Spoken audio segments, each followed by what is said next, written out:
What if Jesus isn't coming back after all, and you've wasted your entire life banking on a fairy tale? If that's true, then Peter, Paul, John, James, and every last Christian martyr were a bunch of delusional fools who died singing songs to a corpse, and you're next in line. Deep down, you already feel it. That gnawing anxiety that maybe you bet your soul on a broken system, that maybe God's taking too long, that maybe you're one more unanswered prayer away from ghosting the faith altogether. Stick around and I'll show you why the so-called delay in Jesus's return isn't proof he's forgotten you. It's proof he's already claimed victory for you. By the end of this, you'll either have a backbone forged in fire or a perfect excuse to keep playing spiritual dress up. Here's the game plan. First, we're torching the lazy myth that Jesus is dragging his feet. Spoiler alert, you're the slow one, not him. Second, we're demolishing the idea that God's patience is weakness. It's actually the only reason you're breathing right now. And third, we're planting a flag in the ground so you'll know once and for all when Jesus says, "I'm coming back," hell itself can't hit the pause on that promise. Look, I get it. You pray, you wait. You hustle to trust God's timing like every Instagram verse tells you to, but months turn into years, and the raw question creeps in. Is any of this real? I remember sitting in my car once, gripping the steering wheel so tight I thought I'd leave permanent finger marks. I just buried another dream, another prayer God seemed to ignore. And I stared at the sky and said the quiet part out loud. If you're even up there, do you care? Are you even coming back? That's the problem. When life feels stuck and pain drags on and the world keeps unraveling, every inch of your flesh starts screaming, maybe the scoffers are right. You're not crazy for feeling it. You're human.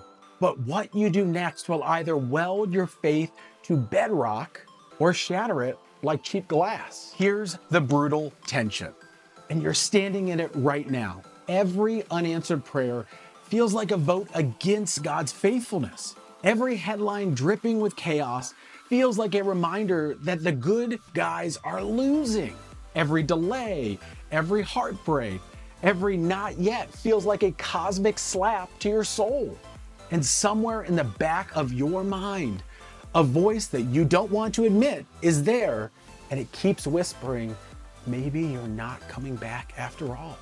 You don't just doubt his timing, you start doubting his heart. If you're feeling that tension, good. It means you're awake. It means your soul hasn't flatlined yet. Because here's the thing, nobody with a be still and know coffee mug ever bothers to tell you. God's silence isn't God's absence. His patience isn't proof that he's forgotten you. It's proof that he's already won the victory for you. 2 Peter 3 doesn't sugarcoat it.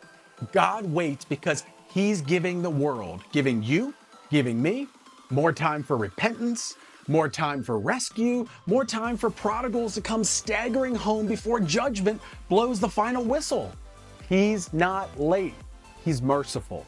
And the delay you're hating right now, it might be the exact mercy that saved you. When I finally got it, when 2 Peter 3 stopped being a dusty Bible chapter and started being my battle anthem, everything shifted. Doubt didn't disappear overnight. I'm not some spiritual superhero. But the next time that pain knocked on my door, it didn't own me. The next unanswered prayer didn't spiral me into a meltdown. It sharpened my hope. The next heartbreak didn't whisper, God forgot you. It shouted, he's not done with you yet.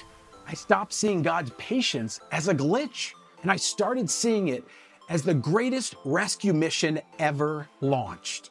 Waiting on Jesus isn't dead space. It's living proof he's not willing to lose you, and he's not willing to lose me without a fight. And we know how that fight ends. And once you start living like 2 Peter 3 is the realest thing you'll ever read, you'll notice something wild almost immediately. Fear loses its voice. Every fake deadline, the world screams at you, "Hurry up, you're running out of time," starts sounding like background noise. You'll stop panicking every time life doesn't hand you what you prayed for on a silver platter. You'll walk through delay without folding like a cheap tent. And you'll wonder how you ever lived thinking God's patience was weakness, instead of the unstoppable proof that He's coming for you and hell can't do a thing about it. If this lit a fire under you, don't let it burn out. Hit subscribe, smash the like button like it owes you money, drop a comment about a time you almost tapped out on your faith, or how God's patience wrecked your timeline in the best way. Grab your study guide below. It's packed with tools to help you build a backbone, not just a bookshelf. And don't stop here. Hit up the next video where we rip the mask off another lie that's keeping you stuck. This fight's just getting started.